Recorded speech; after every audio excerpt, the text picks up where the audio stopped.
All right, I don't know what the hell happened to the intro, but here we are. Welcome back, everyone. What do we do? It was first. Oh, wait, that's another show. Welcome back, everyone. Total Nonstop Impact Talk for Impact fans. Right here on the YouTube and the Twitch and wherever you folks get your podcast audio worldwide. Oh, it's also on the X. Mr. Front Row Bill's X live. At least I think it is. Yes, it is.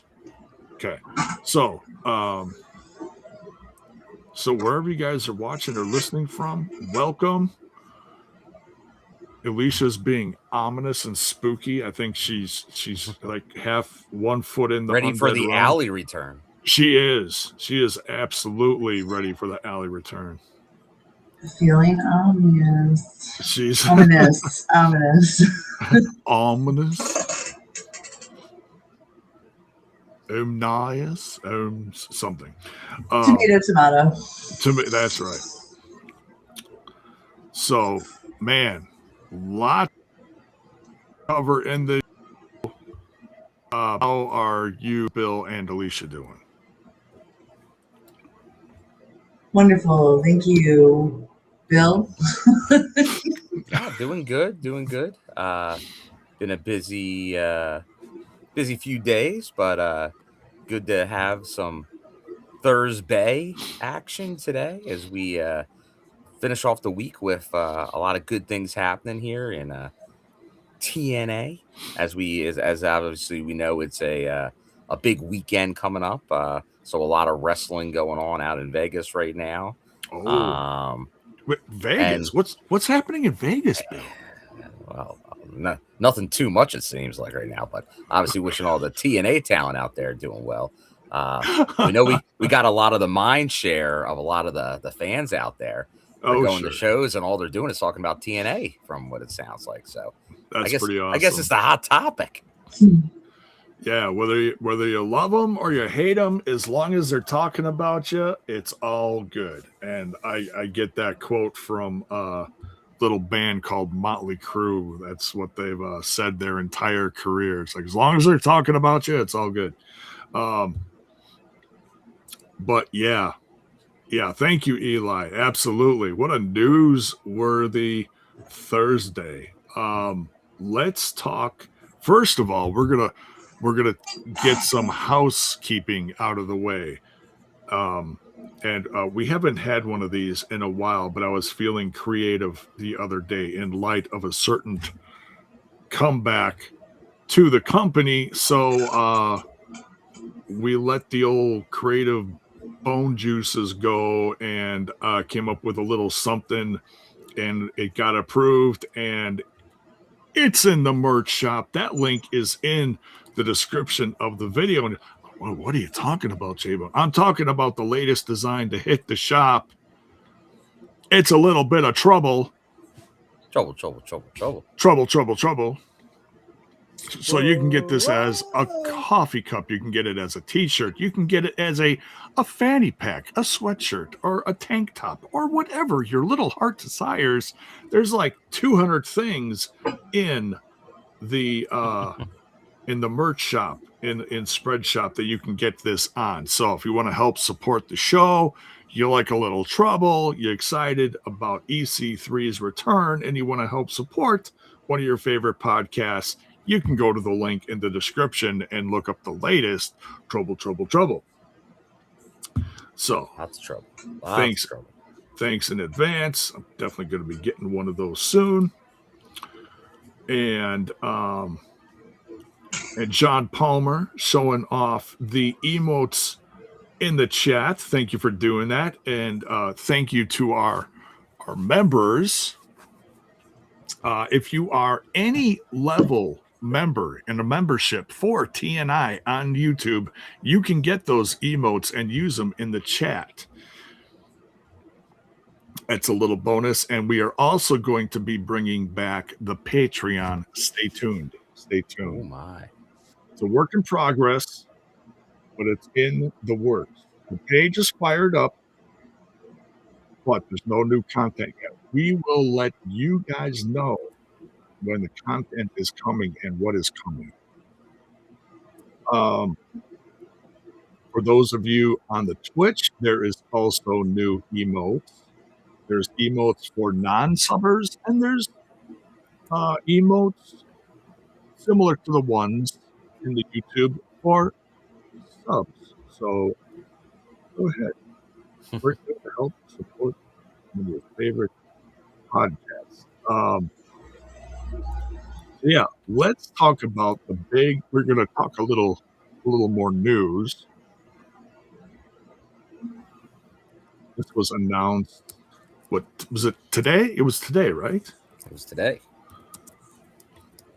The return of one of the additional pay-per-views to the 2026 lineup, along with the Big Four. Because we were wondering about this. We saw that there was another date on Sunday that wasn't Bound for Glory and it wasn't Slammiversary, or vice versa time-wise. But anyways, TNA is returning to Chicago, downtown, on the 23rd. Lockdown is coming to Chicago. Look at this poster. That is sick. We got the Hardys on there. We got Ash. We got the new international champion, Mike Santana. Leon Slater looks like he's jumping off the Sears Tower or whatever they call it now. Elena Black's on there. Look at that. This looks slick. Bill, how stoked are you for the return of? Well, for both of you. I mean, Bill does a traveling, but for both of you, what do you guys think? The lockdown, we were owed J-Bone during the pandemic. The one that was scheduled that never happened. So great to see it come back. Obviously, one of the early tentpole pay-per-views of TNA. One of the ones that made its bones in the company. So, like, you got obviously the things that stand out over the history: X Division, Knockouts, Lockdown is right there with that theming. So, and now will just be the question of what we know. They got the new cage that they did down in Texas. So, is that going to be the cage they use, which was very cool? They did the lowering and all that, or is it going to be something different? But I would imagine it would be the cage that they just got. So I know when we were talking about the 2 additional pay-per-views, so this is one of them. There's one more to be determined. Is it Destination X? Is it? Let us know. We know we got Lockdown, which is awesome. But what will be the other pay-per-view? There's going to be one more. There's going to be 6 pay-per-views this year. So what will be that last pay-per-view? But Lockout's a good one. Lockout's one of the best ones. And I think it was the one we were all hoping for. It was the one we were hoping would make a return. So should be exciting. Chicago's getting a good one. But J-Bone, he'll tell you when we can hear him because he's muted himself. Oh, my bad. I'm sorry. Yeah, I'm stoked. I'm very excited to go back down to Chicago for this. And I'm hoping with the turnout that I'm hoping that they get in Chicago for this at a new arena, which it's which arena is it? Is it Credit One or something? Whatever it's called.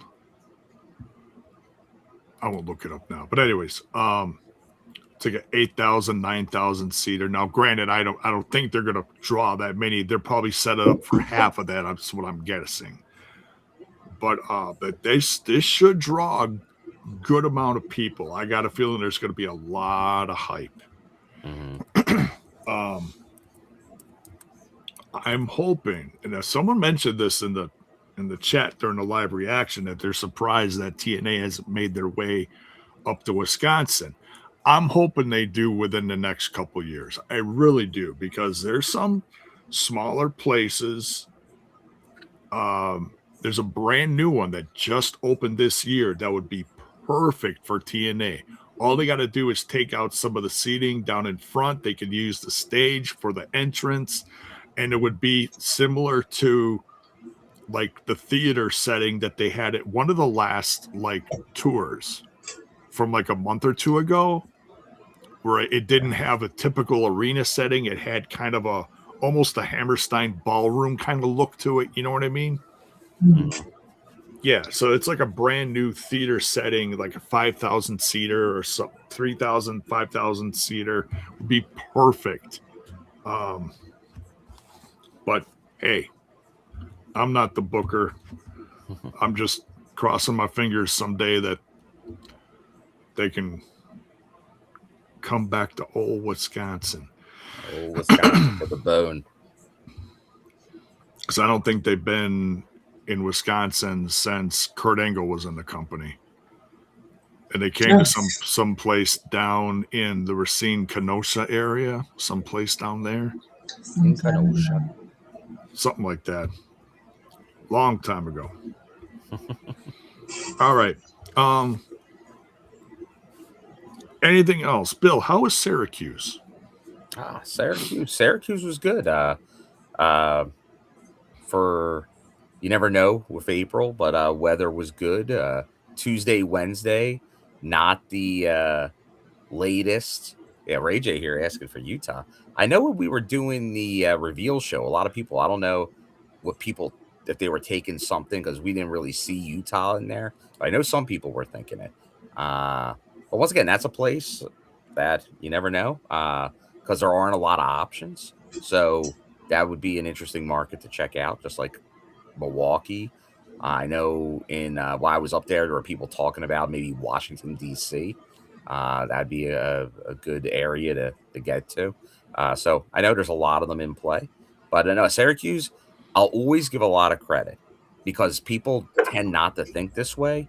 It's a Tuesday and a Wednesday TV taping night, not a pay-per-view, not a live show. Tuesday and Wednesday. And over 1,000 each night. I'm not sure what it. My guess is probably maybe close to 1,500 is kind of what you're looking at in there. And it was similar attendance both nights. A little bit here there, but it was pretty consistent. The crowd sounded good. Oh, yeah, and that's one thing that I noticed because it is a hockey arena. Okay. Yeah. So like the floor seating and all is on ice. But because of it's on ice, but obviously with flooring over it. So that is something where the acoustics, I think, travel well in a hockey arena. Oh. So everything sounds a little louder, which is good because that sometimes can be an issue with microphones and things like that. So even because I even said it before the first night, I'm like, even if the crowd might be a little smaller, it's compared to obviously just coming off a Rebellion. It might sound even louder because of that, which is what you like to say. Yeah. Some people talking about Danny Luna in the chat. Yes. Is there something?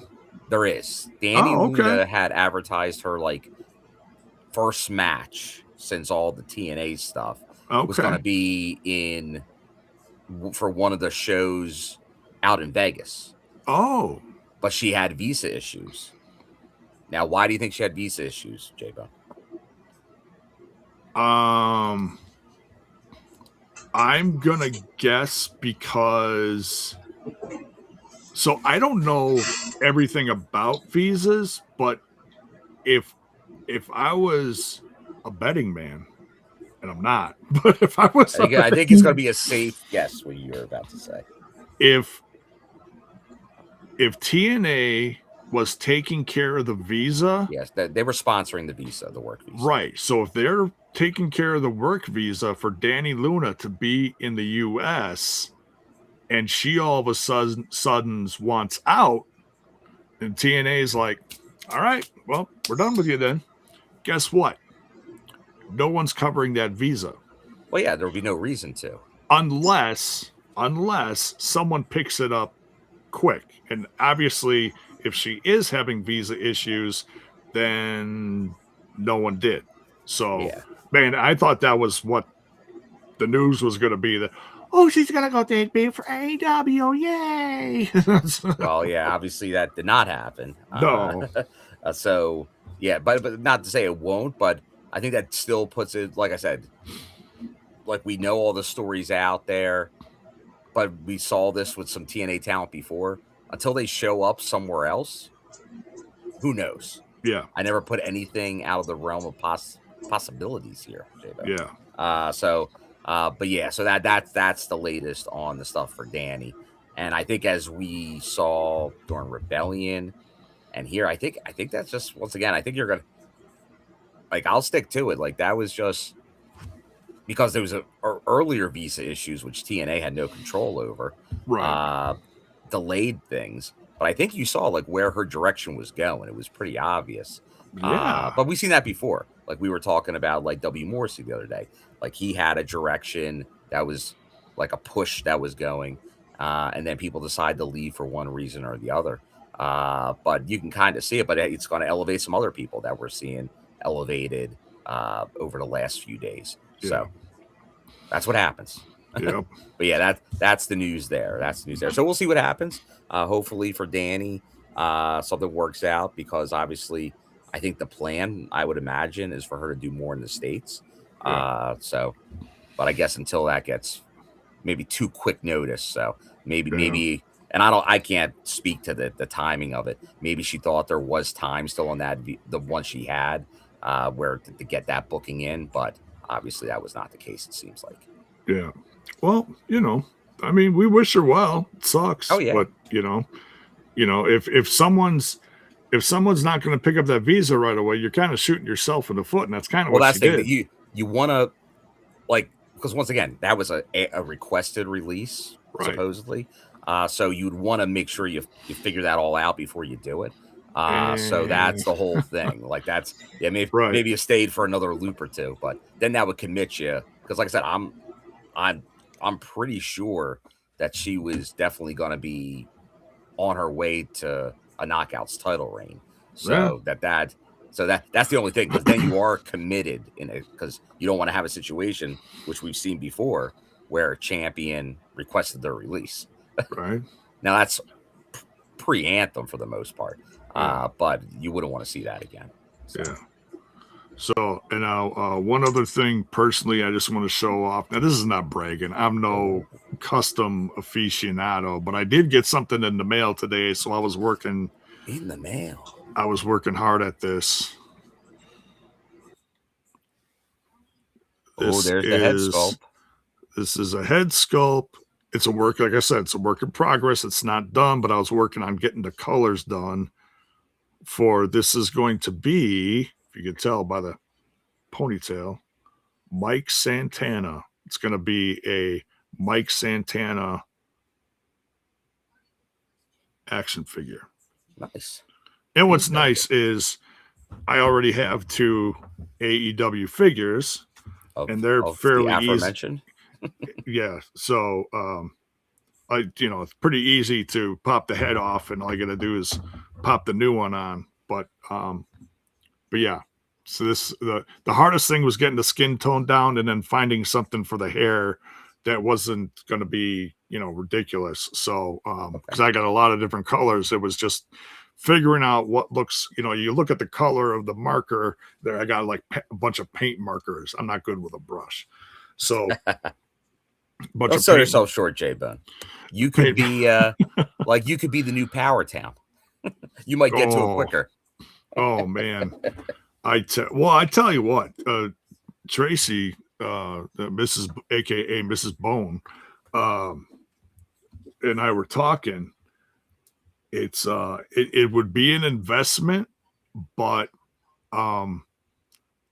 she was kind of hinting that maybe I should do something like that I could, work on doing like some stuff for like action figures. And I was like, wow, that'd be something, or at least, if I wouldn't sell them, I could, get the, I don't know what you call them. The Maybe JAYBONE'S the, Customs. the formula for it, and then I can make my own. You know what I Okay. mean? So, but yeah. Well, so when it's done, I'll show it off. All right. So. Bone Productions. But yeah, Bone Dana Productions. Okay. We had the light for a second. Yeah, we saw it. It was a tease. It was like the Undead Realm. Yeah, right. She'll be back in a little bit, hopefully. Technical difficulties. You got that from Father James Mitchell. No, I should say where I got it from. It was from Hedoration across the pond in I believe the UK. So thanks to Hedoration, he always puts out high quality stuff. In fact, this is the first time I ever bought a head scan, a head sculpt, whatever, from him. And man, I ordered it like a week ago. I couldn't believe how fast it came. I'm like, man, the thing swam like you wouldn't believe. Are you saying it swam like Mr. Elegance? Oh, yeah, like Mr. Elegance. Like it'd be like Mr. Elegance on crack doing the backstroke all the way to the U.S. Alisha, you're back. I'm here. We're getting storms here, so my internet is being funky. Yeah. Internet. Oh, let me tell you, last several days we had rain every single day here with tornado warnings, and I haven't lived through a tornado warning in many, many, many moons. So, and we live on the second floor in our condo. Yeah. We had the windows open. The sirens from Cedarburg town, the town over from us, went off. The tornado sirens from Grafton, where I live, went off. And I wake up Tracy. I'm like, we live on the second floor. Where the hell are we supposed to go? I might as well just hang out the window. Hey, Fair enough. come get me. Be like, who's the guy from Twister? Oh God. Bill Paxton?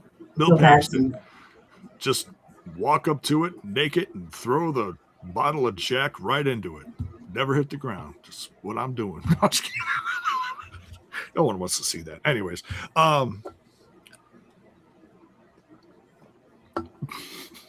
JAYBONE'S guys had too many energy drinks in them. Hey, a special at our Ollie's, which is literally across the street from us. Bang energy drink. These are pretty good. The infamous bang. The bone bang. The sour ropes 12-pack. 12-pack. 12 bucks. Bang. 12 bang bucks. For a buck. Bang a buck. That sounds kind of, I don't know what that sounds like, but it's sorry. We continue. The Bone Man's full of it tonight. Any other news you want to talk about? Let's see. On the news front. How's the weather by you guys? The old weather report. Well, we should talk about the latest scuttlebutt controversy. Is that obviously we're talking about lockdown, but we also already knew from last week that there was the announcement of Slammiversary in Boston. Yes. And that is at the end of June. And we've then found out just yesterday, I believe, that AEW is also deciding to run Forbidden Door, worst name for a pay-per-view ever, against TNA. So we'll see. Now, for everybody that got up in arms, like, oh my gosh, How dare TNA pull talent facing AEW? Oh my gosh, the of humanity.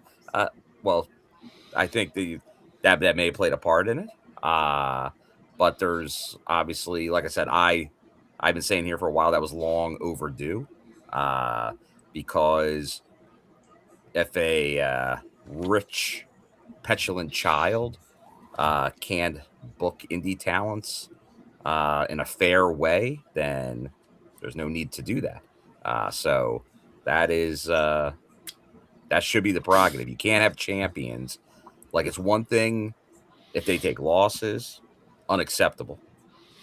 But I've used the example a million times of Josh Alexander, world champion, going to a draw with a mid-card to undercard guy and from that company. Yeah. Unacceptable. Just as bad as a loss. And to me, that's a loss. So, and if I'm AMC, if I'm WWE, featuring that talent on their on my show as well, I don't like that. I don't want to hear that type of thing going on. So there. So, like, that's long overdue once again. But yeah, now we see they're coming, and the whole thing, because the excuse making media, fake wrestling news is out there, and they're like, well, because they ran not last year, they didn't run that. Supposedly they own the last weekend of June, supposedly. But Slammiversary for many years was a June pay-per-view. I went to quite a few of them. But like, since last year it was in July, that all of a sudden you do something 1 year, that's supposedly what it is now. But once again, it's the pettiness out there. But once again, who was first? TNA was. Oh, and speaking of first, I hear they're also trying to trademark another name, probably for another failed attempt at a TV show, maybe a pay-per-view or a theme. But Retribution, if that sounds familiar, there was TNA Retribution during the Austin Aries title reign. Look it up. So TNA did it. That was also a lovely stable that Ali was a part of for a cup of coffee. Go ahead, Alisha. Oh, it was nothing important. Oh.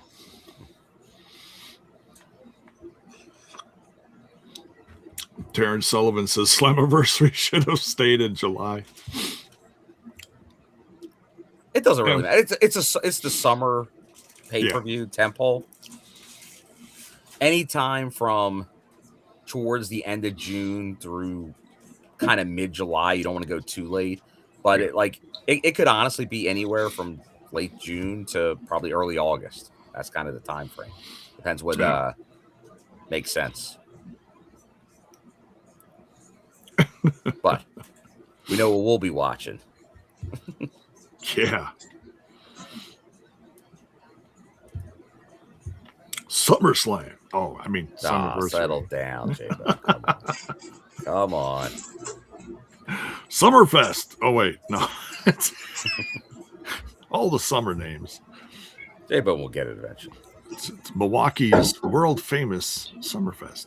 All right. Let's dive into tonight's show as Rocky's trying to get my attention again. The April 16th. Oh, the Bone Man's got a birthday coming up soon. April 25th. Oh. Where's your Amazon gift list? Oh, jeez. It's full of action figures and BS. No, I'm kidding. It's actually, that's not kidding. But no, I don't need to share that. But yeah, so Nick Nemeth starts out on commentary. And boy, is he over. He is. He's over like a rover. You know? Their face now? Well, are they? He is. Ryan's just a whiny poopy butt. He Mama's is. boy. He is. yeah, he's threatening to call Mama later in the show. That was kind of funny. Man. I'm gonna tell my mama. It's fine. But yeah, New York loves Nick Nemeth. And why wouldn't they? I mean, he's a legend, you know. He's a show stealer. He is. He's right off the bat, stealing the show. But he's on commentary, and we're starting out hot. We got AJ Francis, who is money. And by the way, I got to quick share this. Did I upload the picture? I'll tell you what, I'll upload the picture. Oh, no, I didn't upload the picture. My bad. It's on the website. And that takes a minute. So, well, I'll keep talking for now, and then I'll share the picture because the picture on the website is priceless. It's great. In fact, there's a few pictures of you on the website lately. There's the one I shared with you a few days ago with EC3, and you're like looking over his shoulder. It's great. It's like the one like I come behind him. Oh. Yeah, he's watching you from behind. But yeah, versus a returning KC Navarro, who returned at Rebellion. How excited were we for this? Pardon me? 3 months early. Yeah. Oh, I did not hear that. Yeah, as they were saying is that he was 3 months ahead of schedule for return because he got his healing on. That is amazing. That is absolutely amazing.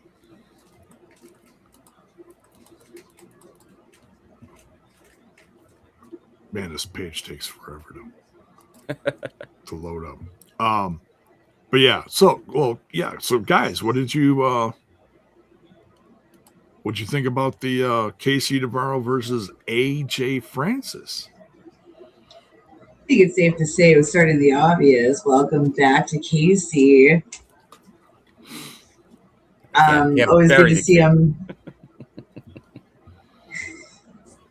Always good to see him back. Anyway, yeah, fun match, fun opener. I feel like I always say that with the opener, but I feel like this is even more so true because Casey got the win over the Mr. Moneybags. Mr. Moneybags. I like that. And that's like sweet justice, you know what I mean? Because Top Dollar did him dirty on his way out before his injury. So, you know what I mean? Just deserves chef's kiss. Yeah, didn't he put Casey Navarro through a table on the penthouse or something? Joan asked me for logistics. He did. Okay. All right. So now I'm going to share this because this picture is nothing but money. Look at this. That is great. That is great right there. That's on the main page, right? Is this the one you were talking about? That is, yeah. If you go to tonight's photo gallery from tonight's show, which is up on the website, just go to the media page and go to photo galleries. This is one of the pictures. That's pretty dope. Hell yeah. Mr. Front Row Bill. Busted, bringing back the EC3 jacket, I see. That is. He's got a Hardy shirt, an EC3 jacket, and is that a buddy of yours next to you? Who is that, Bill? That's Dave. Dave made the trip to Syracuse. Great to see him. How's he doing? He's doing good. He had a good time up in the queues. So he was loving it. Seeing the Hardys, seeing EC3. I know somebody asked earlier, like, does it feel kind of like the old days? It kind of does. It's a nice mix of new, but it does, like, some of the stuff, like EY, EC3, the Hardys. It's like, it feels like 2015, 2016 right now.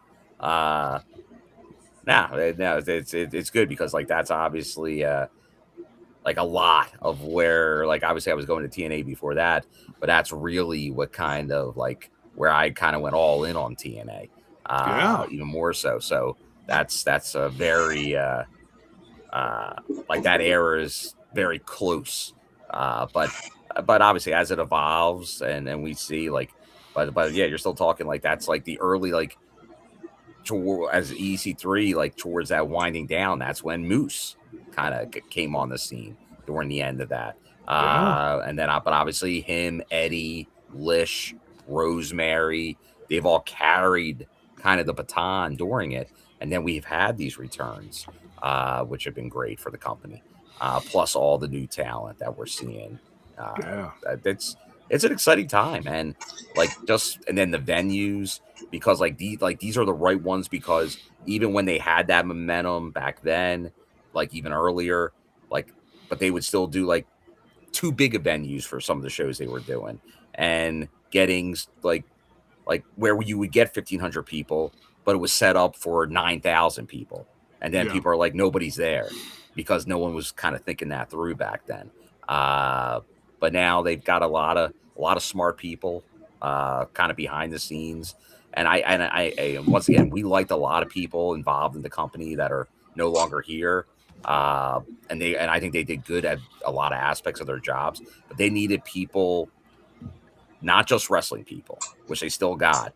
They needed those people that outside of wrestling, that knew the TV, that knew the legal, the marketing. That's what this is today. Like it's more than just wrestling shows. It is business. It is entertainment, and you got to cater that way. And that's what TNA is doing, because you look at it like a lot of the, like, you have wrestling that's catering to just a segment of fans, and you're never going to grow that. Even if you spend a lot of money, bring in big names, if that's all you're catering to, and that's feel like you don't want to be a tribalist, but that's what they are.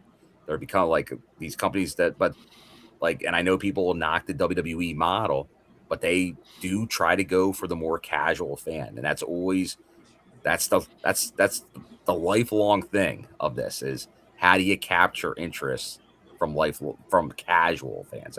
Would someone that's maybe not a wrestling fan or is lapsed to stop and go, oh. And I think what TNA does compared to a lot of other places, they throw a lot of different things at you. Like if you watch this, you're watching Undead Realm, very different.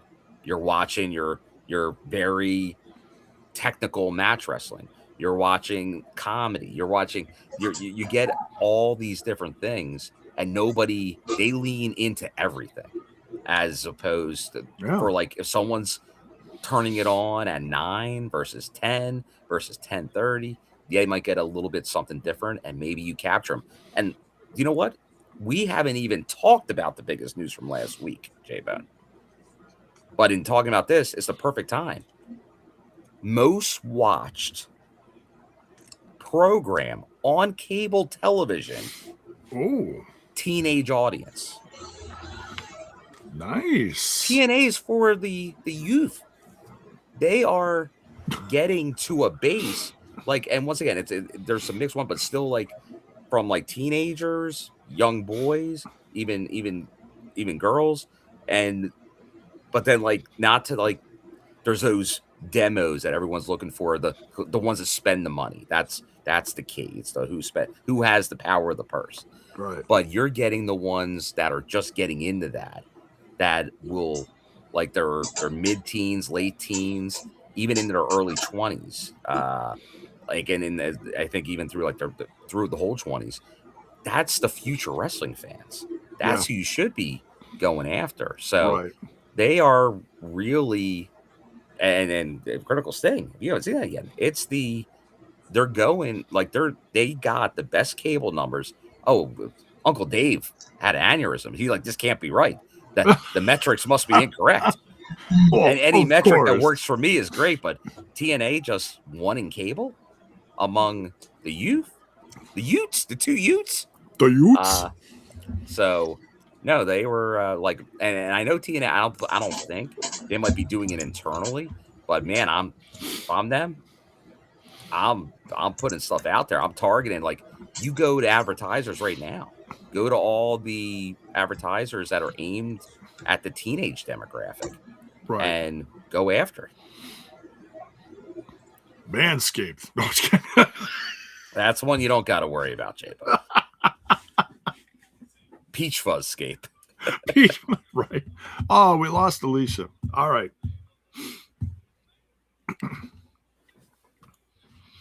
Well, she does have the weather issues. She does, yeah. Because there have been some near me as well, but I Yeah. think we're pretty secure here.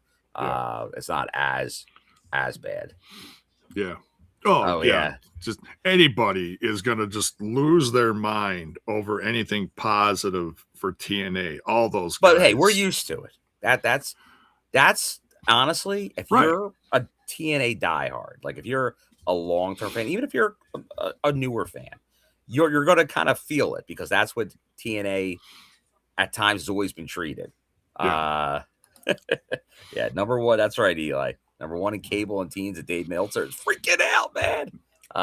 He's freaking out. Ooh, yeah. Number one on cable and number one in your hearts. That's right. So, but hey, you got to take those victories. I think it was last Thursday was the second highest since AMC. So they're very consistent, but now they're who, like, those type of things. You gotta. That's great to hear, because of just cable's such a different landscape than it used to be. Because a lot of it is streaming and all they're watching on devices. People just the cable model is very different than it used to be. So it's tough to judge it exactly, but that's just good news for TNA. Embrace it. Out.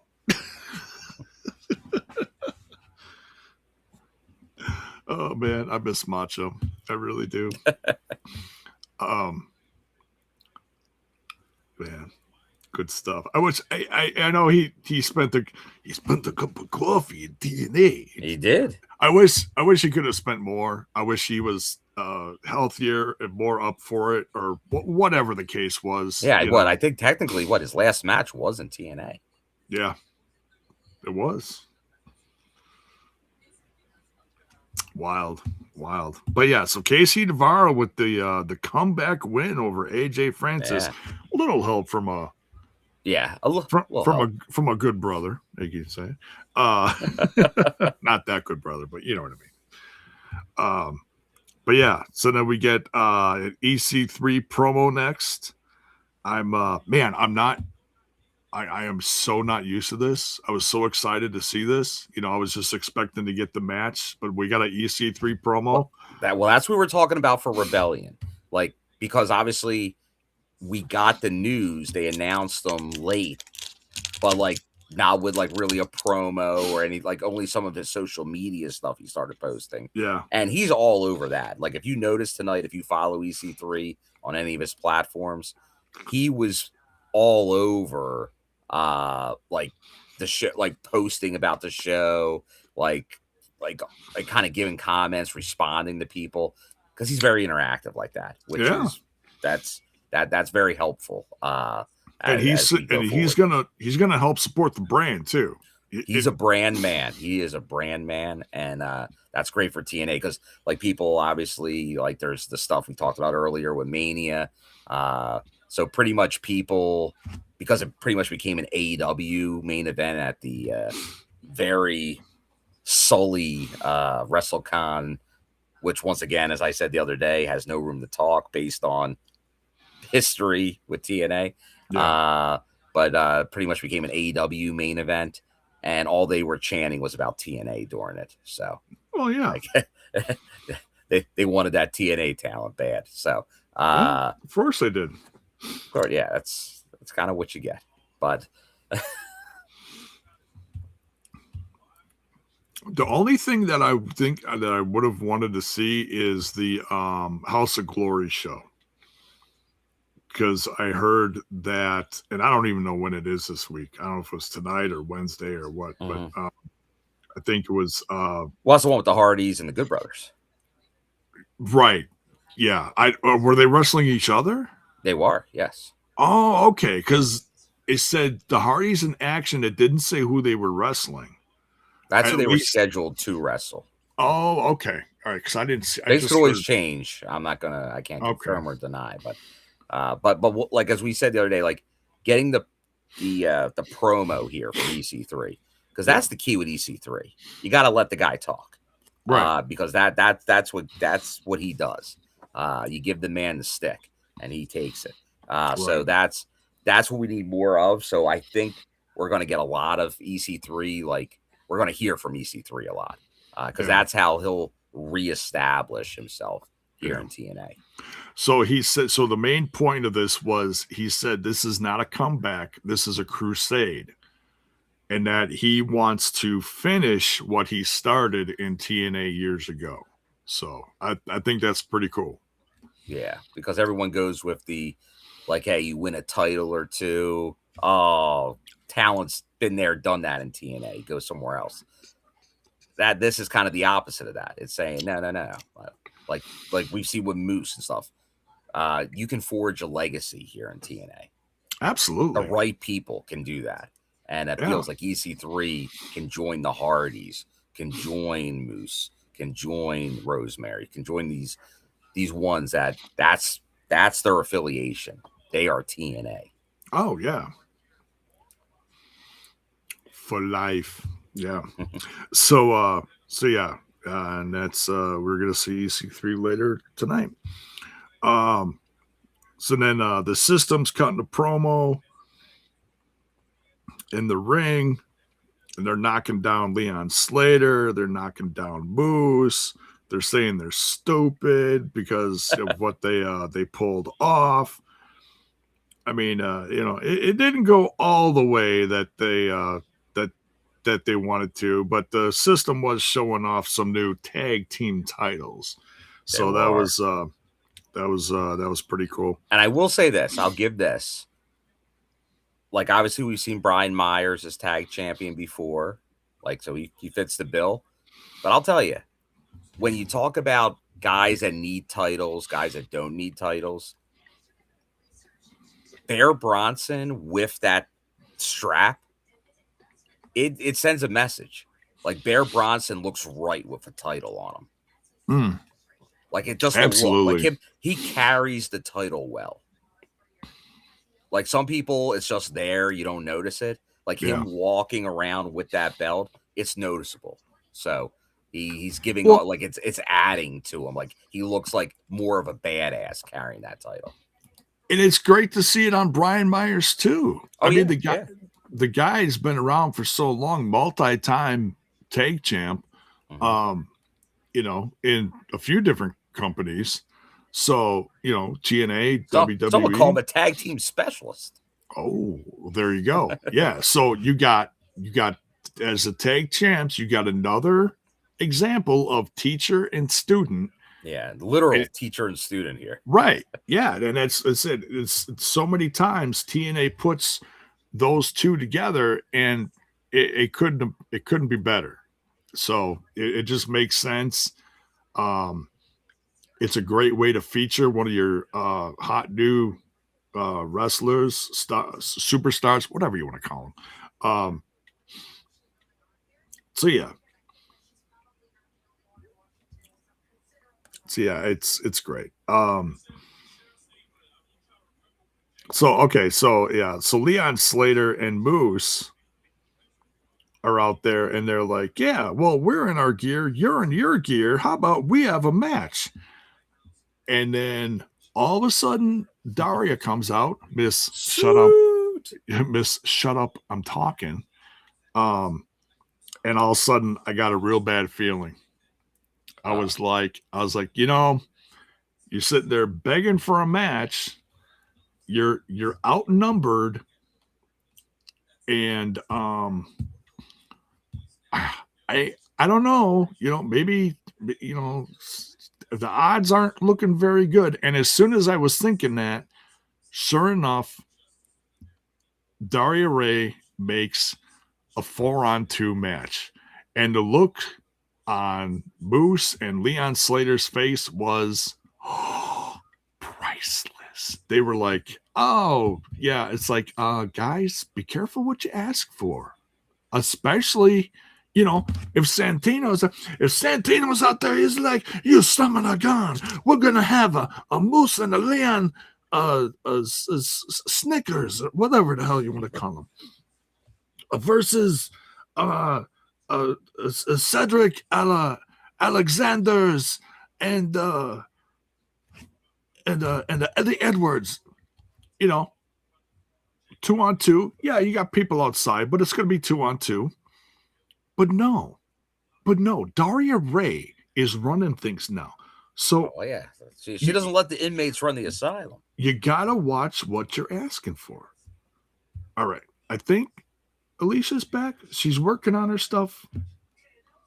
She's muted. She doesn't have her camera on. We'll take her out. Oh, no, wait. Forgot to turn that stuff on. There we go. There we go. She's back. Okay. All right. So, but okay, now that you're back, Alisha, what did you think about Daria Ray, Miss Shut Up, I'm Talking, about her making the match for Leon Slater and Moose versus all of the system? It seems about on brand, wouldn't you say?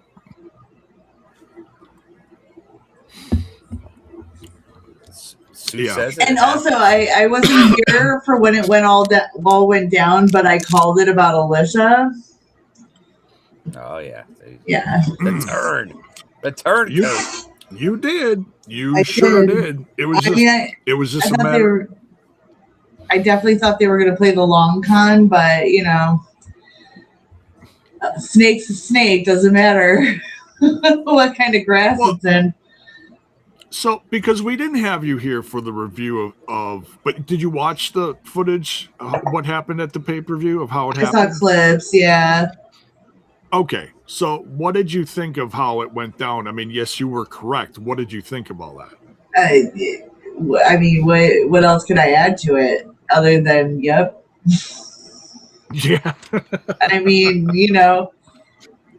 again, it didn't matter how it happened. We just all knew it was going to happen. That's his wife. Right. It like Eddie said in the promo.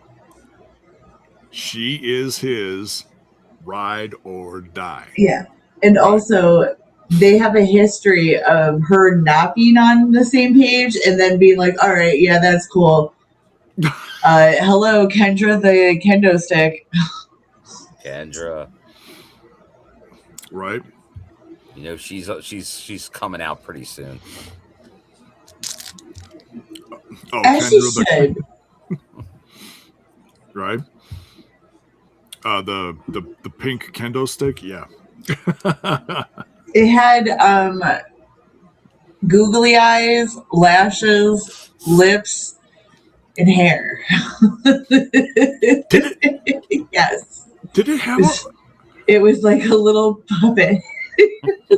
The puppet stick. Dear God. That's crazy. Terrible. Oh, there's the sound bite. There it is. I wish it was a little louder.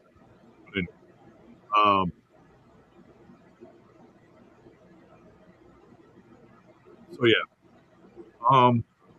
What do we got next year? Oh, so yeah, so she makes the 4-on-2. I wrote down oops. Like I said, next we got Daria backstage, and in walks Elijah.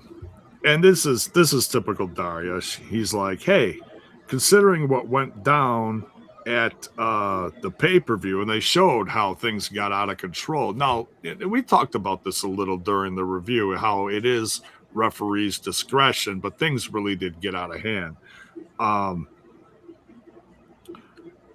So Elijah goes up to her and he's like, hey, I want a rematch with Kaz. I want to, get a little revenge here. What do you say you make the match?" And she's like, "Hang on, let me make a phone call." And she calls King Kaz, and she's like, "Yeah, so Elijah wants a rematch," and he's like, "No." And she's like, "Okay, thanks, bye." Hangs up and says, "No, you're not going to get that because he doesn't want it." And he's like, "Oh, so that's how we're going to play that. All right, Okay. yeah." So if we're not gonna have a match, he's gonna have to figure out another way to get him. So we'll see where this goes. Next, we get one of the best matches of the show, in my opinion. Tasha Steelz versus Jada Stone. And of course, Order 4 was in Tasha Steelz' corner. Not for the whole match. But, and there was a couple flubs during the match, and I don't want to sit there and be like, "Oh, it destroyed the match. It ruined the match." No, it's called you have someone younger in the ring with a veteran like Tasha Steelz, and I think they have very good chemistry. They've been, rivals for a while now. And I felt this was a great way to showcase it. Is every match going to be a 5-star match? No. But I still enjoyed the match because you could see what they were trying to do because they corrected it later in the match for the finisher. But what did you guys think of that? Go ahead, Bill. Well, it's obviously we've been seeing a lot of Jada Stone lately. She's getting a lot of momentum because obviously she's got a very good set of aerial maneuvers, flying all over the ring. Something you don't see from a lot of the other knockouts right now. So definitely stands out. But then it's good to see Tasha. Tasha's getting more and more in the ring because it felt like she was becoming more like valet type stuff with Order 4. So seeing her more in ring, that's always a good thing too. But yeah, this one obviously you did have Order 4 got out of there, so it because obviously they always haven't affected matches. You see, like overall Order 4 has been a very dominant stable, but by them all getting the boot, it did allow for no shenanigans in the end, and Jada to get the win over Tasha Steelz. So that's a big win. That's a big win. So the young upstart is definitely making waves. Oh yeah, and then that is the thing we've heard about, as Mayor's saying that Ali issued an open challenge for anyone in TNA.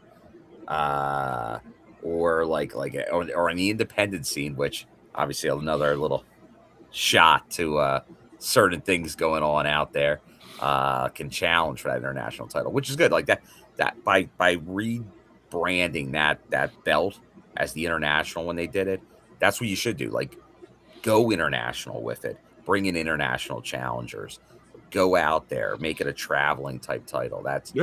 And Ali's a perfect ambassador for that. He is, and that's not to say that Trey Miguel wasn't. But if you want to, if you're like, "Oh, okay, a heel's got it, so we're not going to pay as much attention to it." No, here's a great reason why you should still pay a lot of attention to it because this is what's going to happen.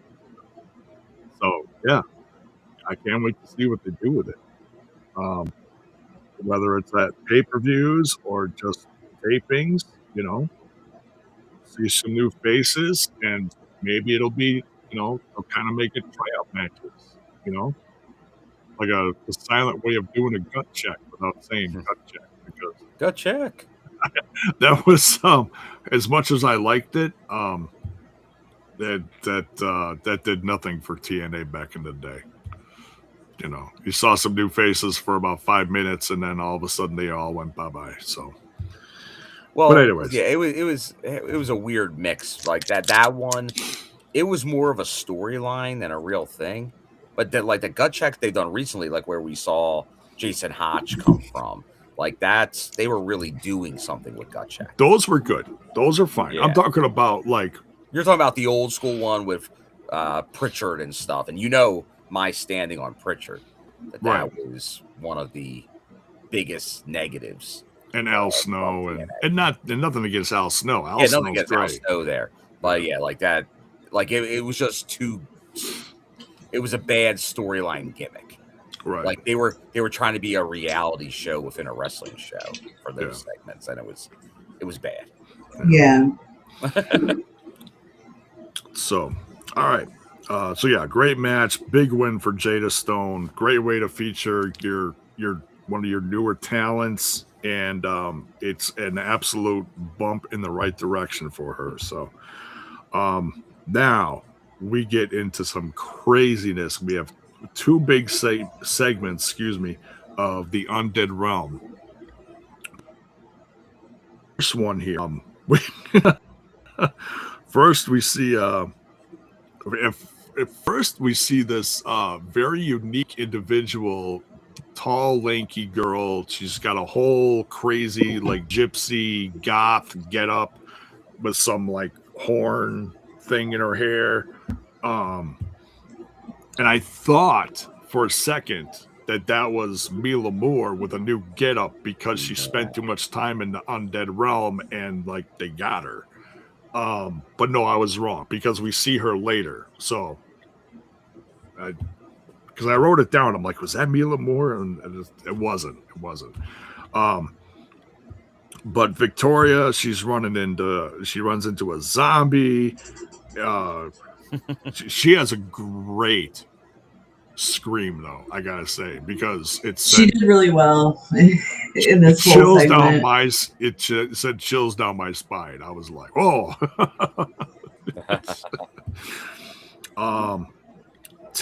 Tess is fighting off two ghoulish looking girls, and which was cool. And then Rosemary comes into her room and she runs into one of her old friends, Joseph Park. So we get Park and Park. Of Park and Park, yes. And they have a great segment because they're talking about the divorce, how he helped her with the divorce. Also the Abyss reference. Yes, the Abyss. And then, of course, they're talking about John capital E period Bravo, who, say that he was, I forget what he all called him, but it was hilarious, that he's just happy that they got divorced or whatever. So then they're done with the conversation, and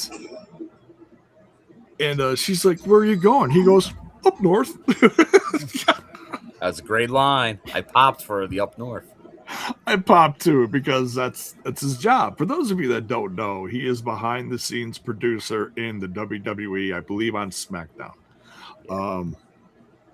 And he has been for years. So I'm so happy that they were able to borrow him and feature him in this way, whether it was Abyss from Rebellion and the week before to this. It's comedy gold. It's great cinematic stuff. But yeah, so that's the first segment. I was trying to think, did I miss anything? Because they showed a lot of stuff in that first segment. There's a lot. There's a lot of flashes and stuff. Yeah. I think you got it. The bunnies, I don't know if those like the other like women in like the kind of the church, like scene, or are they? Was any of them an undead bride?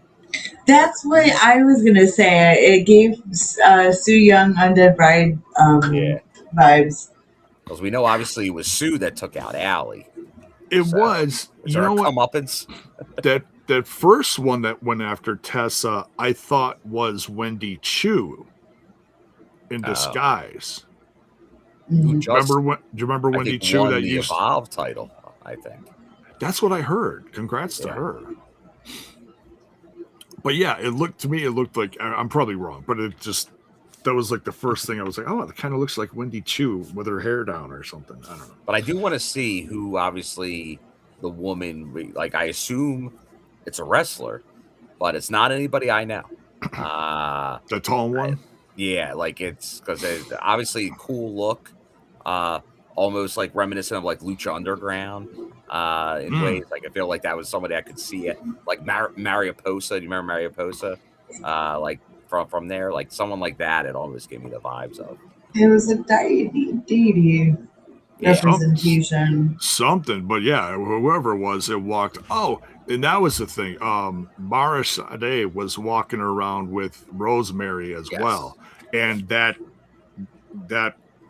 girl walked like right through him, and then like kept walking like the other side. It was like, whoa. So, and then we get into some crazier stuff in the next segment. There they go. It's so exciting. I'm just giddy about it. So next we got Nick Nemeth hanging out with Casey Navarro, saying, "Hey, I'm glad you because they had cut a promo that was online saying, hey, I owe you. You should really take me up on that." And he kept saying it over and over and over again. And Casey at the end of the promo was like, I'm going to, fine, I'm gonna. But Nick's like, hey, I can help you. So wink wink. It's like, yeah, okay, make it happen. So but Nick is congratulating Casey Navarro here backstage. Then Ryan Nemeth comes into the mix, and he's like, who's this? He's like, oh, he's just one of the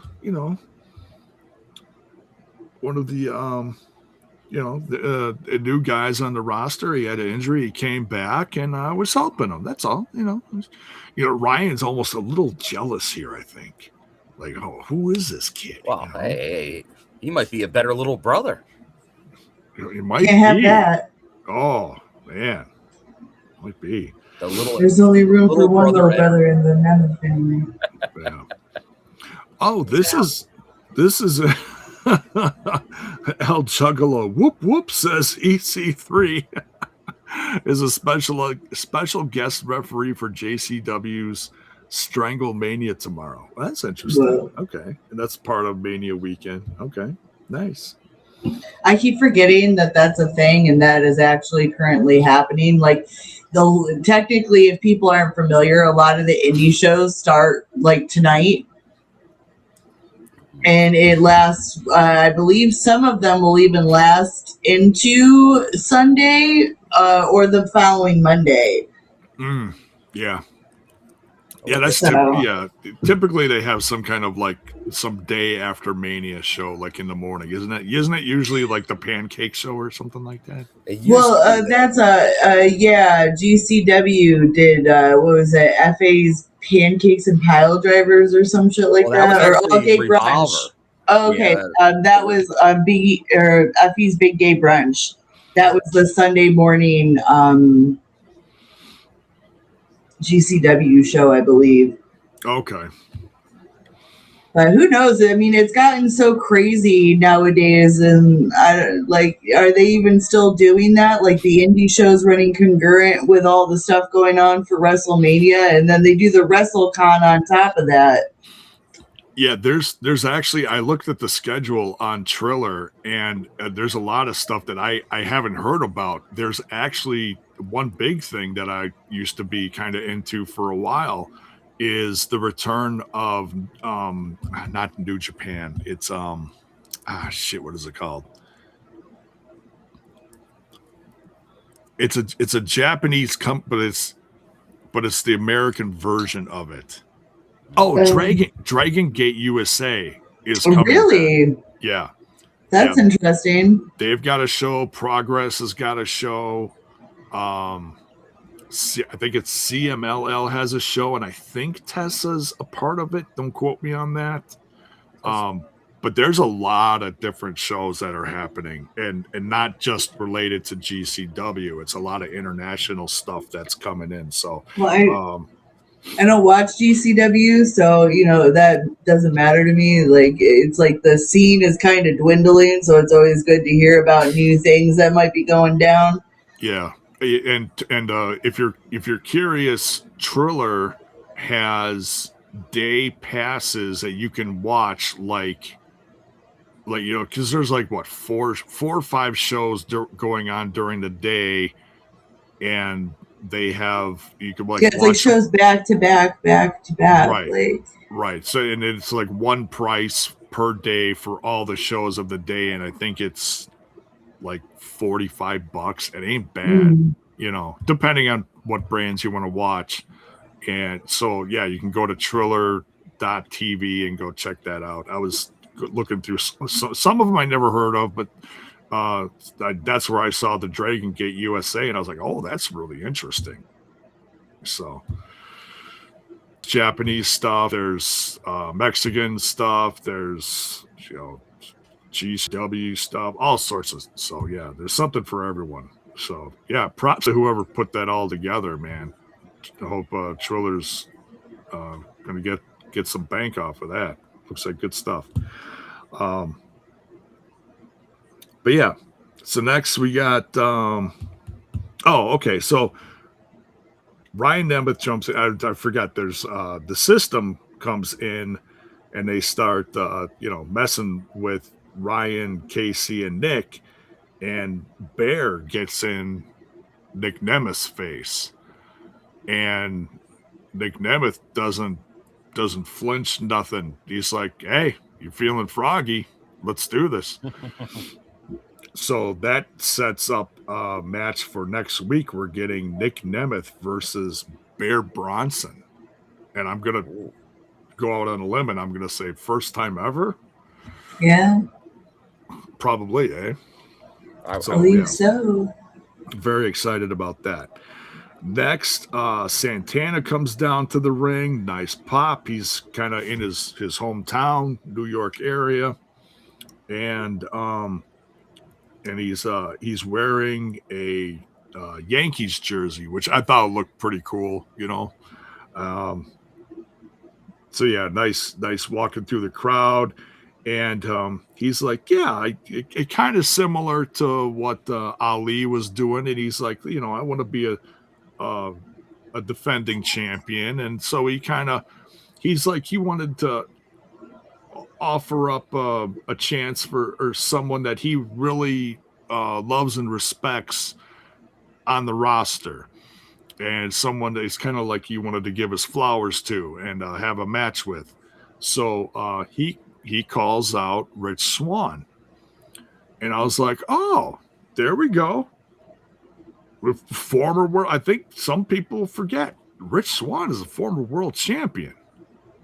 I mean, yeah, it was back when TNA was struggling, but still, hey, you get that title, that sticks with you forever. He's a world champion, and that was back at a time when he had some great rivalries like Sami Callihan and such. So I'm trying to think who we all faced. It's a little fuzzy. Do you remember, Bill? Do you remember Alisha? I think he was one of the well, he had the belt. He's the one that showed up in AEW. He's like he had the belt down in AEW. Like that was like during that, like that was his run then. Oh, that's right. He lost it to Kenny. That's right. That was the whole relationship that never got the payoff. Yeah. So, but obviously we know Swann, one of the best workers in the company. Yeah. So like what Santana called him, but we hadn't seen him lately. The last we saw him, he was with obviously BDE. Yeah. But we haven't seen him in a bit. So it was like, what's the deal with Swann? So great to see him back. Yeah. Best shape of his career. He is. He really is. And that's another thing that Santana wanted to point out, that he's healthy. He went away for a while. He came back. He's healthier. So yeah. Whether it's going to headline a pay-per-view or a TNA episode, it doesn't matter. Santana versus Rich Swann is going to be a great match. And we're getting it next week, it looks like. So pretty stoked about that. It's Santana didn't like the fact that he had to ask Daria for it, but looks like she made it official. So I guess she's not all bad. We'll see. Next, we get the Bioflex injury report. Trey Miguel is out. He had what was it? Would they say a laceration on his knee from the match with Ali. Yes. And that was kind of what we were talking about last week. He or was it during the review? During the review, excuse me. Well, technically, yeah, it was last week, but no. No, because we had it on Sunday, the review, a day later than the show. Okay, so yeah.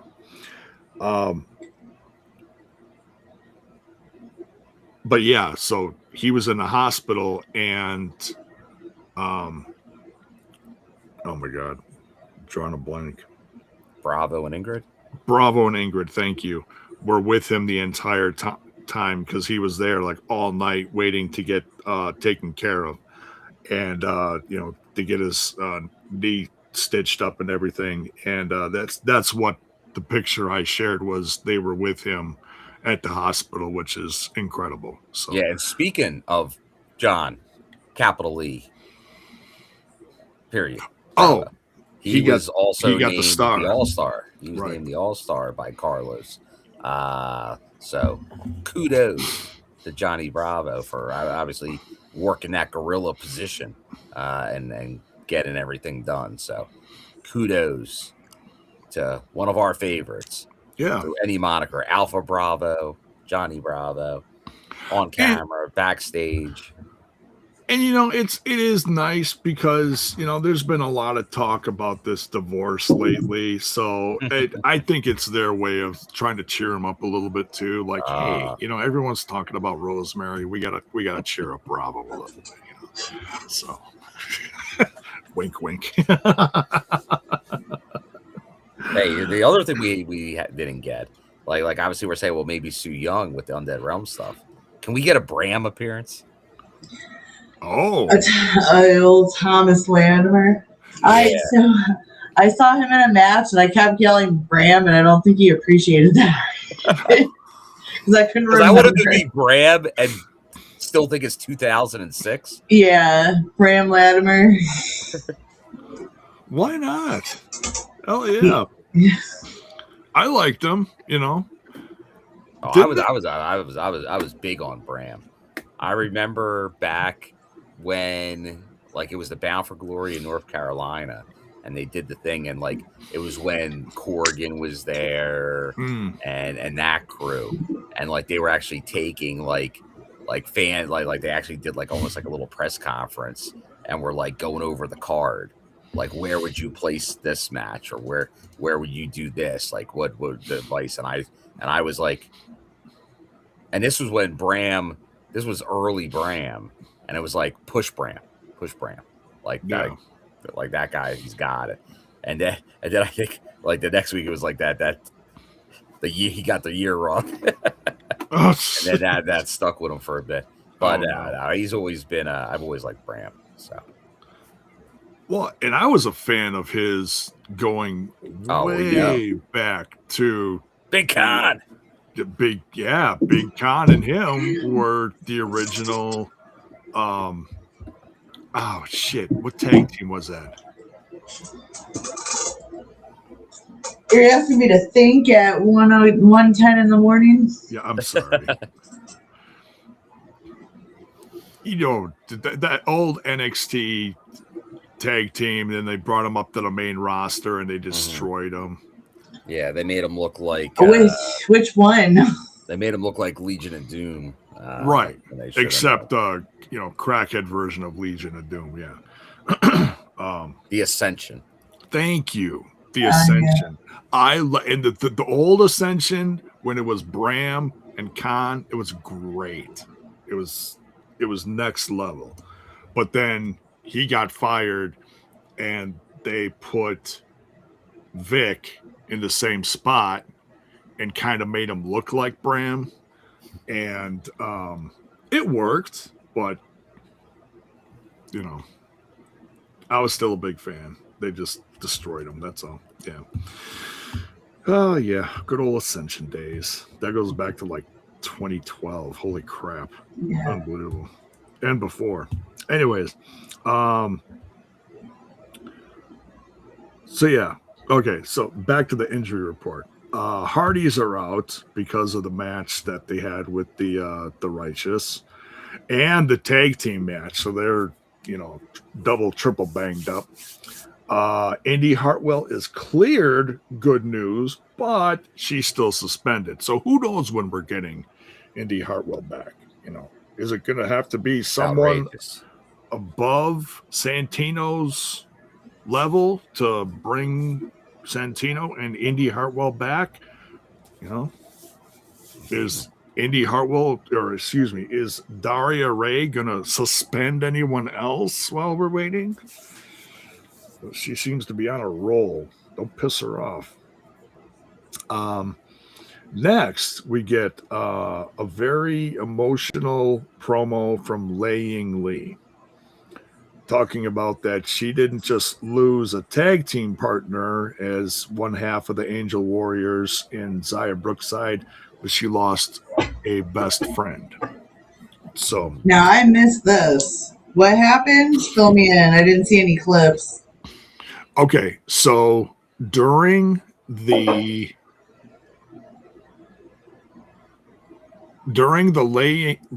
Lei Ying Lee match at Rebellion, was it Rebellion? Yes. Yeah, against Ariana Grace. Xia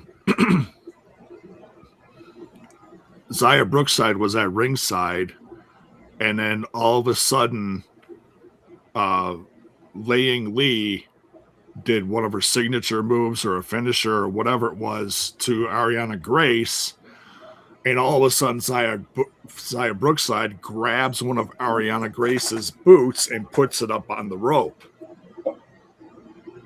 And Lei Ying Lee is like, the fuck? what? Yeah, exactly. So, yeah, shock, disgust, you name it. You know, the look on her face. And Xia Brookside just had a snarl on her face, like, you know, mean Xia. It's because Rosemary's back, so it affects people who... Right? I mean, you got to remember, Xia Brookside won a house of... What is it called again? A Funhouse House of Horrors match, or what the hell? A Clockwork Orange match, or oh yeah, she had that wasn't it against Indy, or was it someone else? No, it's Rosemary. Oh, was Rosemary? Because Rosemary was trying to corrupt her. Yeah. Oh, that's right. It all started with Rosemary, and it worked. Yeah. The mist. You know, I gotta say, like, you know, it's about time, because I I don't buy the goody act with her. Okay. It's about time they give her a little bit of depth instead of like blue cowgirl. Some character development. And right off the bat, that look that she gave the interviewer was just like, F you. It gave me a little bit of goosebumps. Like, I wouldn't want to fight you in a bar, girly pop. Yeah, it's just it's somewhat typical of a heel, but for a first reaction from someone that just turned heel, perfect. Don't say it. Don't say need it. to Don't say anything. It. Yep. Mm-hmm. Yeah. So make them wait. Make them wait. Yeah. Build it up, because it's like right now, from an outsider's perspective, there is no reason for it. it just came out of nowhere. But I like the idea, and I hope that they play on that they just kind of draw it out, and it's like you get this different side of it's like now it's Doomsday Zaya Brookside. What? And she's very talented. So yes, if that's the route they're gonna go, I mean, no, they're not gonna call her Doomsday. But obviously, I know it's a joke, but it's an idea. But she is gonna get the push that Danny was getting. Like Zaya's gonna 100% get a lot of this. Like just due to once again the length of the show, the time frame, she's gonna be a recipient of this push. Yeah. I think it was still there, but timing wise, it was probably further down the road. Yeah. Because they probably would have had a tag title run in the Knockouts division. Oh, sure. Before they broke them up via something. But now they were able to utilize it in this angle, and good for Zaya, because I think it is gonna she's gonna get a lot of momentum out of this. She's gonna have fun with it because she has been a heel before. Like we saw that brief tease with Rosemary, but she was in the faction with the now, as we talked about the other day, Blake Monroe. She was over in Japan doing heel work. So, but this is this is going to be a newer version, a different version of one. But I think it's going to definitely add something to her and probably get her even more. She's going to get even more of a reaction. And you already know she can do a very good baby face. So now they're going to go the other way. And I'm ready for it. Same thing. You saw what they did with Indy and Danny, and now you're seeing it here with Zaya.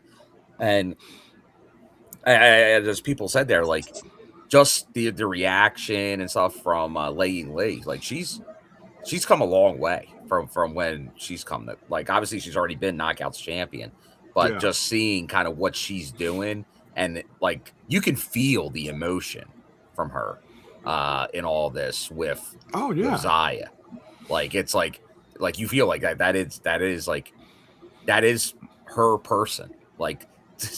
Zaya and her they were the ride or die partners. But you never know. Your partner's always the one to turn on you in wrestling. And it's also interesting that it seems like the trend. I shouldn't say it's a trend because it doesn't happen all the time. What about Matt Taven? No, not that trend. No, it's just to show it. Usually when we see Laying Lee, she's in her ring gear. She's got she's got that wrestling glow face. Her hair's all special done up. She's got some kind of headband. She's got the warrior look. She looks like $1 million. And but this is the first time in I can't remember when that we see her how do I say this?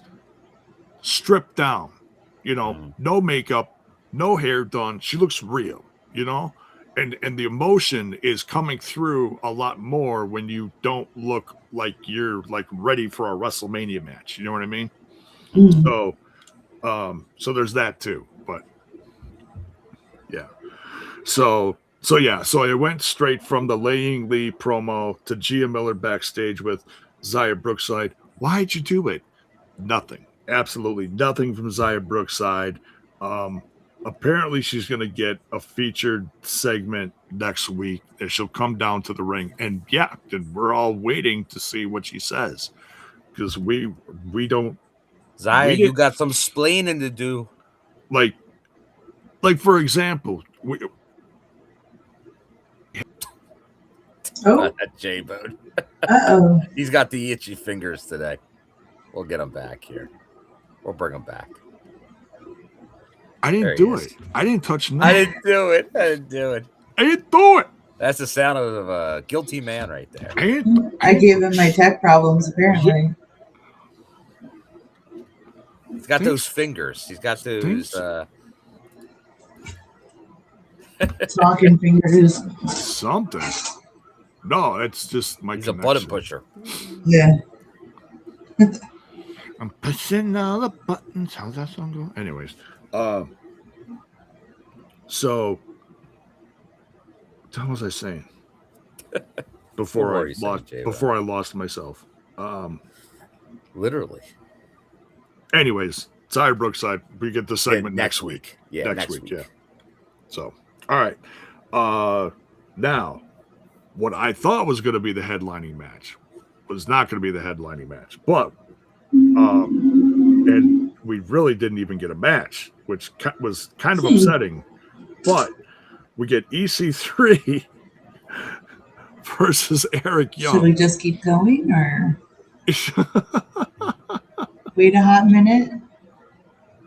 Read some comments? What do we do here? Did you lose me again? No, you're good. Oh. We might have lost Alisha. Uh-oh. Oh. You back? Is it me? No, I saw. I think it was. I think it was Alisha. Oh, I saw her the whole time, and now we just now we lost her. Timing. I think it was. You lost her before I did. Okay. I think. All right. Here we go. Doggone it! What's up with? It's all Bill's fault. There we go. It's all Bill's fault. Good.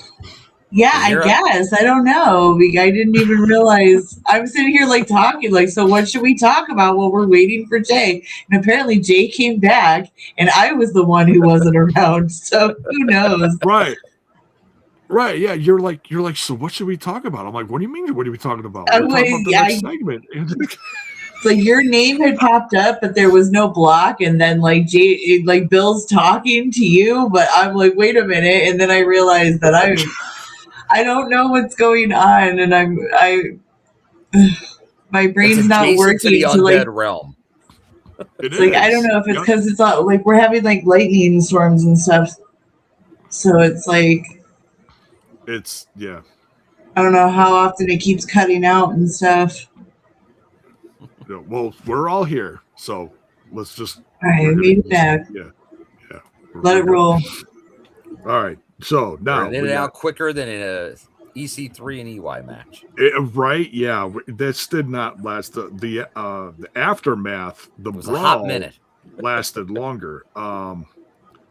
Because. So Eric, I didn't realize this. It took me a second to realize this. So Eric Young grabbed him in the face, gouged his eyes, and then when he went to attack EY, he took out the ref at the same time. I'm like, wait, why is he getting? Oh, okay. So yeah. So yeah, the match was a no contest, which I don't like that, but whatever. It's one way to make a feud last longer. It is what it is. But they're trying to build it up, so. But yeah, so EC3 got a chair wrapped around his head. He got, knocked out on the steps. EC3's just wrecking security. He's a world-class maniac. Yeah, well, welcome back to TNA. Here's a chair around your neck for your trouble. I'll tell you though, that is reminiscent because it reminds me of like him and Matt Hardy when he won the title. That there was a spot in the match just like that. So the 1%er with the chair. So it did have some flashbacks there, but EY, we'll see. He does like to claim that he's the gatekeeper here in TNA. Oh, with the young guys and a guy, obviously, with so much history. There you go. So this is interesting. Welcome, Steve. He says the arena in Chicago where Lockdown is taking place is the old UIC Pavilion, pretty historic wrestling venue. It's where Starrcade 87. Wow, I was a young bone back then. And Christmas. And exactly. And Jiminy Christmas is right. And the Chi-Town Rumble when Steamboat beat Flair for the NWA title. Oh. There you go. It's history. That is some badass history right there. I gotta check that out. So I want to write that down. So that go make some notes. Starcade 87 and Chi-Town Rumble. Very cool. Or you watch ET. Oh, hey, E.T. ain't got nothing on Steamboat Flair. For reals. So yeah, this feud obviously is not gonna be a one and done. It's gonna last. They're trying to not that you have to build up Eric Young as a big heel, but he is the world-class maniac. He's gonna wrap a chair around your head and have a holiday. So now we have the second Undead Realm segment. And there was some hilarious stuff in here. There was stuff in here that gave me goosebumps. Let's start out with so Rosemary's walking down this hallway, and she sees a guy at the end of the hallway who's wearing like a dingy old suit, some kind of crazy hooded mask, and an axe. And he's slowly walking towards her. And she's got this uncertain look on her face, and all of a sudden they're face to face. And she goes, "Hello, Frank. How are you?" And he's like, "Did you get my resume?" I was like, "What the hell is this?" Like, he wants to be part of, her crew or something, And I'm like, Frank. Mayor says Frank from Shudder.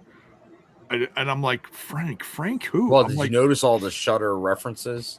Right. And that's promoting AMC Plus because Shudder is a part of that. By the way, part of April it's like halfway to Halloween, they said. So they got this promotion where they got all these new horror movies, including the one that was out recently. It's a Shudder exclusive where CM Punk plays a vampire. And he's a cop. And it's kind of like cops versus people in, like vampires versus, the good guys in the hood or whatever. So it looks like a great movie. So that's supposed to be one of the featured ones. But anyways, Jason says, "I thought it was Johnny Curtis in a mask." Well, the fact that he said Frank, like, "Hello, Frank," I'm like, "So Frank Gastineau in a mask?" So you had that Frank. It's funny. Somebody did mention earlier that they just mentioned Frank, and we're talking Undead Realm. And I think Alisha would like this too. Because somebody asked, like, were TNA talent staying in the haunted hotel? There was a comment right at the beginning of the show, and I can verify from what I've heard that they did stay at this. I think it was the old like Syracuse hotel, like the Syracuse hotel is now like by it's like a Marriott now, I believe. But supposedly there were entities. There were some things going on at that hotel during these tapings. There's a lot of ghosts in Syracuse, New York. Yeah, that's the thing. I must see Syracuse. Have you heard rumors? Do you know stuff about this hotel? Not directly. I just know it's like there's that building, there's the Landmark Theater, there's all kinds of places around there that are like super haunted. That's like my old stomping ground. Syracuse is where I was born and raised. But yeah, it's cool. It's cool She's stuff. I'm finally the hometown girl, but I just didn't go to the show because it's a weird time in the year. You can go next time, hopefully. Yeah, well, they're going to be in Philly in June or something, aren't they? So I might check, or July, that's what it was. So I'll probably just end up going to that. Nice. There you go. There you go. So, if anybody from TNA's in the chat, if they're watching, they want to chime in on any of the entity discussion, feel free to chime in. Would love to hear that. My favorite place was always 13 Curves. And this place is like an old bomb factory that like blew up during World War II, and they thought it was like sabotage and stuff. Like a lot of people lost their lives, but it's like just the remnants of what's left of this building up on this hill that you can like walk through like catacombs and stuff. Oh, wow. Yeah, it's cool. That place is fucking haunted. We're not going to get into it because it's like late over at the end of the show, but like that is probably the craziest ghost experiences I've ever had in my life. Oof. Yeah. We'll save that for a Patreon show. Yeah, there we go. The Patreon. All right. So Rosemary runs into Frank, which was funny. And then Tessa starts kind of fighting with Rosemary and like chains her to a chair. And so she's like, I gotta find a way out of here. And then the Diamond Collective runs into James Mitchell, and they're like, how do we get out of here? And he's like, why just go through the door? Yeah. And all of a sudden the door turns into this big, giant, purple, pinkish, glowing dimension thing. And they just walk through. And I was like, oh, why didn't you just ask nicely the first time? Look at that. He just let you out. They walk through and crawl out from under the ring, which I thought was a great touch. That was all of a sudden they were like in Syracuse, right? Yeah. Fog and all, yeah. And then they play some kind of like weird, like promo glitch thing, and all of a sudden, Mara Sade and Rosemary came through the entrance with some fog and stuff. Like they just came back, and I'm like, oh, this is great. I'm like, but we're missing someone. And it was like, oh, then I guess it's not happening yet. But then all of a sudden there was another like promo glitch thing, and it had like the picture of Allie, and it said Allie on the screen. And like, oh no, she's back. And they gave her own entrance through this chaos. And yeah, that was great. So it's official, folks. Allie has returned to the TNA roster. Yeah. Oh, she lives. And Allie lives. So if you noticed, this just popped in my head. Rosemary had a sample or whatever you call it of Tessa's hair. Mm-hmm. So maybe that was like the last piece of the puzzle that she needed. Maybe. Yeah, something like that. Maybe. All I know is in craft practices, the last thing you want is for someone to have a lock of your hair. Yeah, a lock of the hair. That's what you call it. Yeah, a lock of hair. Yeah, and if you saw the movie Weapons, you'll see how that comes into play. Oh, that was crazy. I love that movie. And that was one of those things that you didn't know what the hell was going on. It was like voodoo, like weird zombie shit. And then because you have Devil Daddy James Mitchell. Oh yeah, so James Mitchell runs into the tall entity. Well, and speaking of that, we got a super chat here from hold on here. Oh, Swag fan. Swag fan. Do you think the tall woman came through the portal as well? Oh. No. And I'm going to tell you why. Because by the time she walked through the doors, the portal was gone, and it was back to whatever was in that back room. All right. So she's hanging with wherever James is. So James is showing her a good time. Or vice versa. Oops. Nope, I'm not going to finish the thought I just had. It's like compulsion. I want to, and I have to just like shove it back in and hold it. Staple my mouth shut. All right.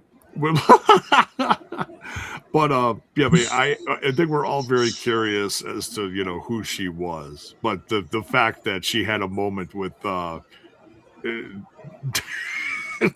Daddy Devil. I'll tell you, the only thing I'll say is like because I know people are going, well, maybe it was just because they were at like a haunted house type thing.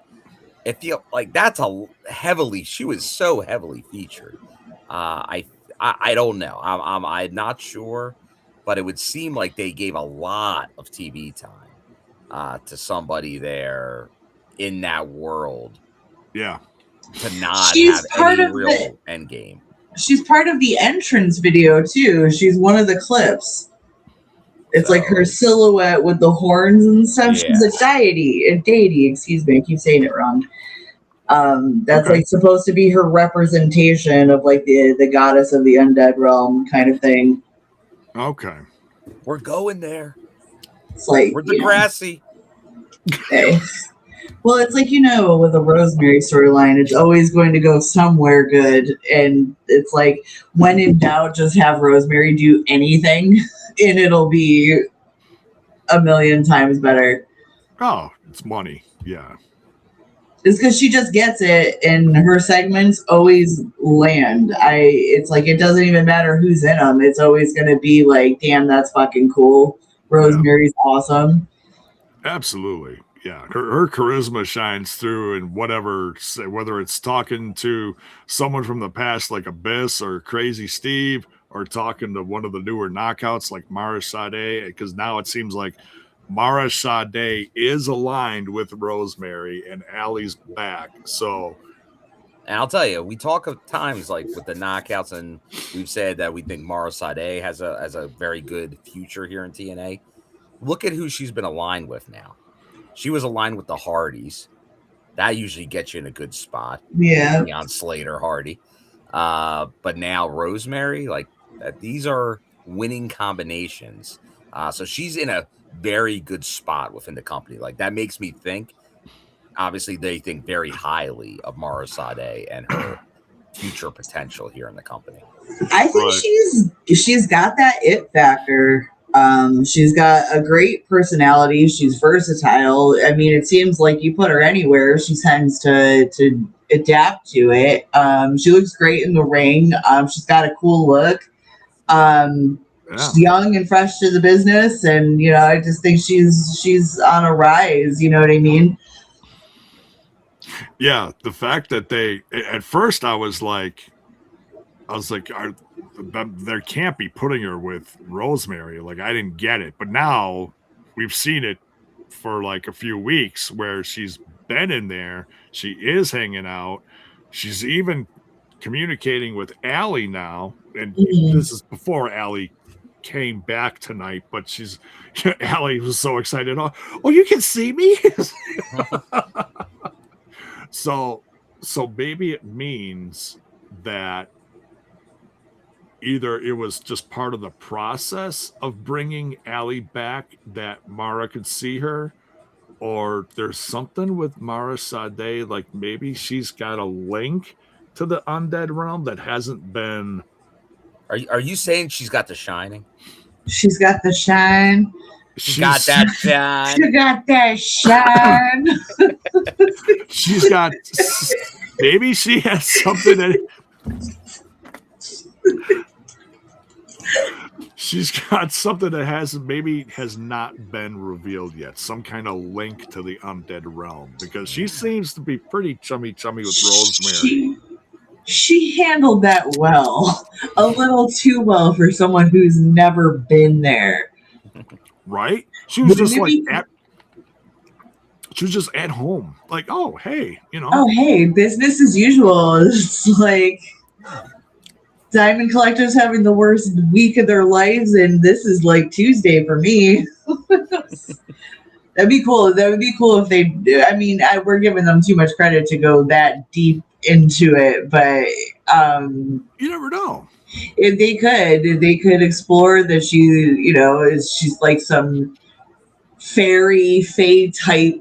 You know what I mean? I don't know. This isn't True Blood. I'm sorry, guys.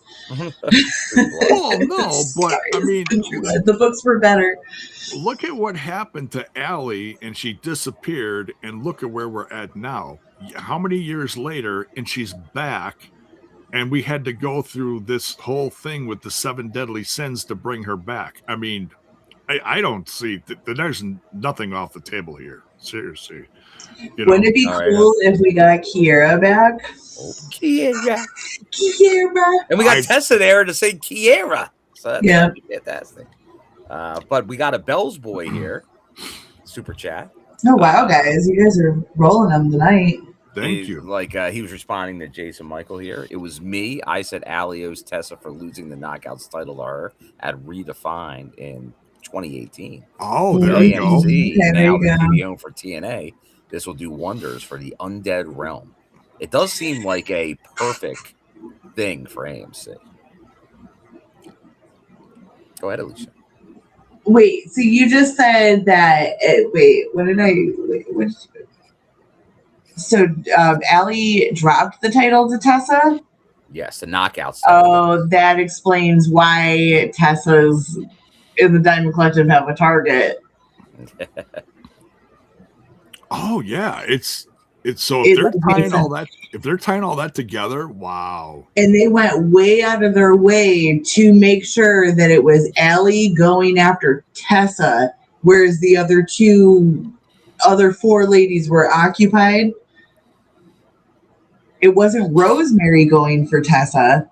It was well, they did. It was her getting Tessa's hair, and Allie could show up. Oh my god. They did. Wow, they actually did. They went deep. Holy shit. Long-term storytelling. Wow, that's a long con right there. Well, especially with Rosemary and Allie, because they've always been connected this whole time. Yeah. Even if not in TNA at the same time. Indies, their team, yeah. But hey, Swag fan with another super chat. Appreciate it. This would be a perfect opportunity for Wyatt 6 to come through. Now, hey, that they're kind of in that world of, and who knows? Like, we haven't seen a ton of like the WWE main roster stuff. It's mainly been obviously NXT, but who's to say? And especially with the potential of big pay-per-view tentpoles going head to head, I think WWE might say, well, maybe we'll send a few people your way just for something. So I wouldn't put it out of the realm of possibility. I'll tell you what, you want to feature someone that's not featured much from the Wyatt 6, put Nikki Cross, feature her, because, and I'm not saying it can't be anyone else from the Wyatt 6, but if you're talking Undead Realm, you're talking about Rosemary. Now you're talking Mara Sade. Now you're talking Allie. You're talking the Diamond Collective. Well, if you're going to have someone from the Wyatt 6, bring someone that you're not seeing much. I mean, yeah, she's there and she's part of the brawls, but she's not really wrestling opponents. Bring in Nikki Cross, have her be in character, scary as hell. That'd be perfect. There you go. But hey, and Bell's boy here tying it all on a bow. Allie lost a 3-way match to Tessa, which also involved one of guess who? Su Yung. Oh, stop. I know. It's like we get into these Su Yung rumors every 6 months, but oh my god, wouldn't it be so fucking cool? It would be cool. I don't see it happening, but it would have to depend on, I hate to say it, but behind the scenes, relationship wise, and I don't mean that Swan is in a relationship with Su Yung. I'm not saying that. But obviously, they're both parents to a kid. They would have to sit down and have some kind of working relationship, and it would have to be under one roof. You know, is that going to happen? You know, and I don't mean to get into like messy stuff like relationships and divorces and whatever. I don't like talking about that kind of stuff because this isn't TMZ. But I'm just saying, it's something that probably would have to happen, unfortunately. You'd have to sit down and have a working relationship. Maybe they're cool, maybe they're not, but I'm not going to sit here and speculate on it. But yes, to bring back Su Yung would be great. But yeah, J-Bone says, "Go fuck yourselves," okay? That's basically, in layman's terms, J-Bone said, he said, "Don't hold your breath. You wishful fucking losers." I'm the one that had to throw reality into it. I'm sorry. For once, it's you. Right? Normally, it's me that's got to kick everyone in the balls and be like, "Sorry." Been there, done that, bought the t-shirt, burned that motherfucker. I don't buy t-shirts no more because every time I do, they leave the fucking company. I've been through a divorce. They're horrible.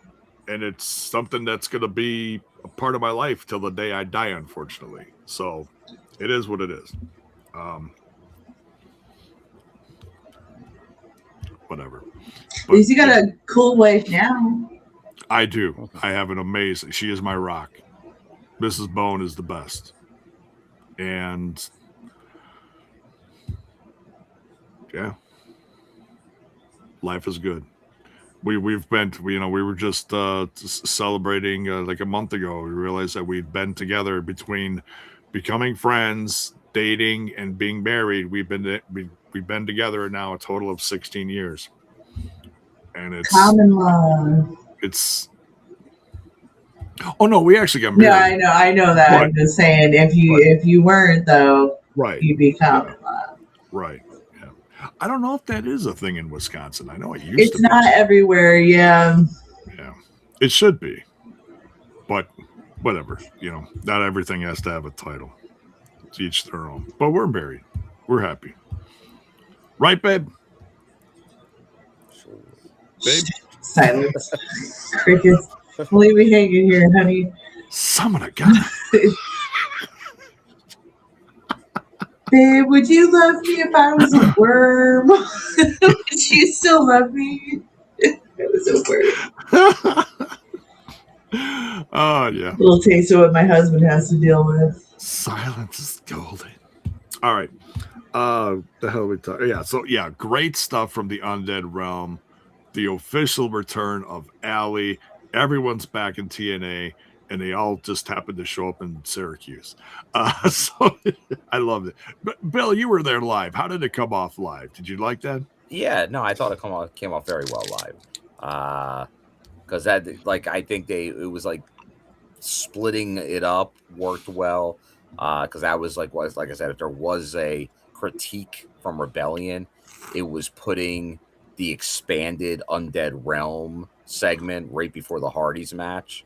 For that live crowd, because so many of them weren't familiar with that storyline, and we're all there for the Hardys. So it was just it could have worked, but it just needed to be at a different point earlier in the night or split up, like that was. So, but no, I thought this was well received, and you got the immediate payoff after it, which was good. Yeah. I'm just laughing. Let's do the time warp again. It's a step to the left. Time warp again. There's doing backstrokes for anything. Anyways, so yeah, great stuff. Welcome back, Allie. Now we get a Hardy promo, and this is kind of interesting. So yeah, they're not even talking about the titles. They just want revenge on the righteous. So it looks like we're getting could this lead to like the Broken Universe coming back? I think that's what it could be. It's almost broken season. It's almost broken season. I think that's what he said. Yeah. The pond's open, or the lake of whatever is open. The lake of reincarnation. The lake of reincarnation. Man, I need a lake of reincarnation. The way my bones. Dilapidated boat. Vanguard 1. Oh yeah. It's all coming back. It's all happening. And then end of the promo. Hardy's just snapping. and then then what? Fade to black, and all you hear is the what the hell is that character? Willow. Thank you. So, yeah. So next week we're getting Matt Hardy versus, is it Dutch? Yes, I think. Yeah. I believe so. So yeah, looking forward to that. Main event time, and then we'll wrap this up. The system, all of the system, all 4 members, including Lish at ringside, versus Moose and Leon Slater. It's just an absolute recipe for disaster. And somewhere Daria is backstage just watching on a monitor and licking her chops. Just like, yep, look what I did. I'm the best. And you guys can just deal with it and suck it up and bow down and all that shit. So, damn it, Daria. Damn it, Daria. What'd you guys think of the main event? 4-on-2. Thought it was going to be a scoundrels fight from the jump off, and boy, was I right.